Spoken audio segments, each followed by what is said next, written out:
Several months ago, Trey released our Headless offering. So when you build within the platform, you kind of now have two options. You can build using the UI, so point, click, dragging, all that, traditional stuff, or using our Headless offering, which you can use something like Claude Code to actually give Claude your requirements, and then Claude has access to all of the APIs that the Trey platform offers, to where the end user doesn't even need to think about how to do something. They can just put in the request using natural language into Claude, and then Claude figures out, does the research, figures out what the connectors need to be used, and really can walk the user through creating a thing. So I wanted to demonstrate this, but I certainly didn't want to do kind of a fluff demo. So I was trying to think of what tools kind of come up a lot and also bring me the most pain as someone, who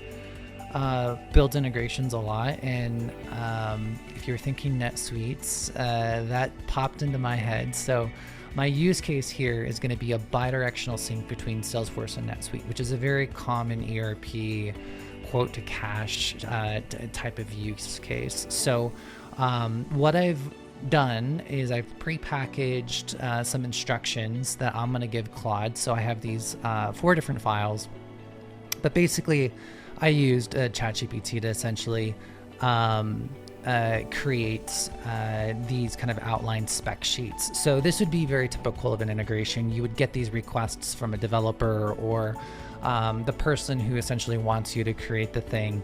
And then I've kind of packaged up some public, documentation around NetSuite, some public documentation around Salesforce, but really these files are created by Claude. I just told it to go off and do some research to get to the end goal, and then create these files for me that I can give Claude Code. So the amount of work that I put into these is really like, I don't know, 10 minutes max of just some back and forth of polishing of what I want here. So essentially what it is it's going to be a 15-minute interval bidirectional sync between Salesforce and NetSuite to sync account information and contact information from Salesforce.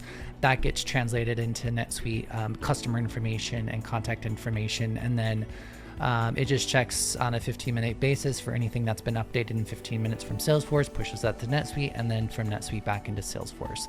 And then Claude actually recommended some cross-pollination of IDs, which makes a lot of sense. So I said, sure, let's do that. All I'm going to do is I'm going to drop these 4 files here into Claude Code. And then I'm going to tell it, hey, build this thing and then run some tests. So can you build this for me and also run the tests to verify it's working.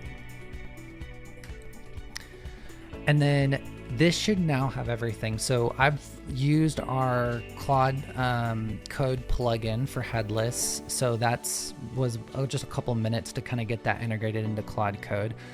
And then because I made that connection, Trey basically manages all of those connections and the different tools that are exposed to the MCP server. So it's a fully managed MCP server by the Trey team. So you don't have to worry about managing that or anything. All you need to worry about is connecting it to Claude, and then also giving it a clear ask to essentially go off and do a thing. So this is going to start to kind of go through the process of building this project out. And while it's doing this, I think I'm going to go make some coffee. So I'll be back here in 4 minutes-ish to kind of see where things left off.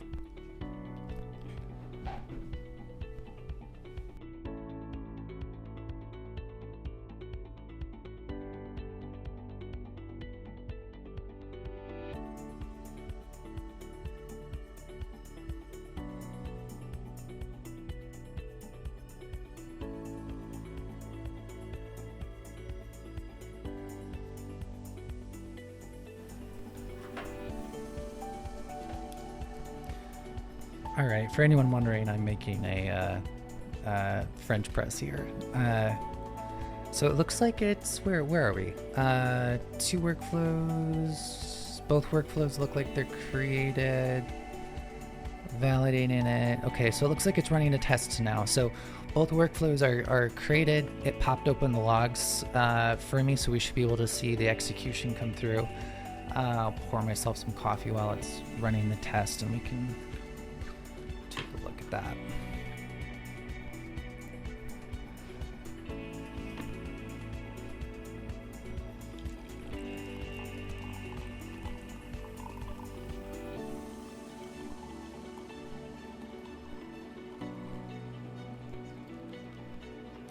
All right, running the test. Let's see if it comes back green. Looks green. All right.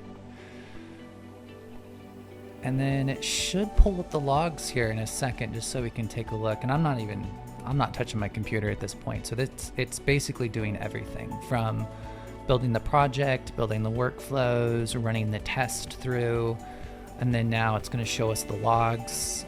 So we can see here, there's the 15-minute execution. It's finding, let me actually open one of these up. So it's finding the modified account, which it actually created. So it created this test account in Salesforce.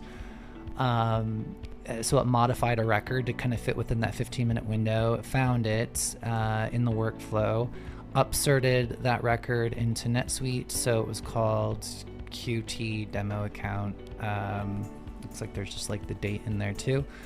And then finished processing it. I also one of the requirements was to send me an email notification. So it does look like it sent me an email with the summary information. So if we pop this open in NetSuite, we should see it in here.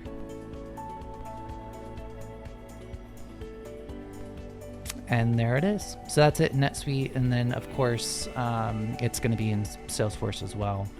But yeah, so this is just like, 6 years ago, building something like this would have been very painful. And even today, if you were to task me with building a bidirectional sync between NetSuite and Salesforce, and I've gotten pretty decent with NetSuite, and I'm certainly great at integrating with Salesforce. To build something like this out and do like research on the different field types and the different operations, and testing upsert or searching for Salesforce, getting to this endpoint probably would take me probably several hours of kind of back and forth and testing and whatnot. And the fact that I can just package up this documentation, give it to Claude Code, and have Claude go off and create the thing, create the test record, create the execution for the logs, and then also it gets visibility into like all the log details to be able to use any sort of error information to modify that workflow and make it better and fix it, and even create documentation based off of what's here in Tray is really just mind-blowing. So hopefully a use case like this really shows end-to-end what's possible here within the Tray platform with our headless offering. And this is just one of many use cases where you can use it. I've seen some customers use it strictly for documentation, for giving it projects for it to go off and document and create really complicated and detailed PDFs of existing integrations, or modifying existing integrations by remapping data, adding new fields and whatnot, or in my case here, creating a completely net new project. So yeah, just wanted to share it. It's cool stuff. The time that we're in has never made integrations easier with the assistance of with AI technology.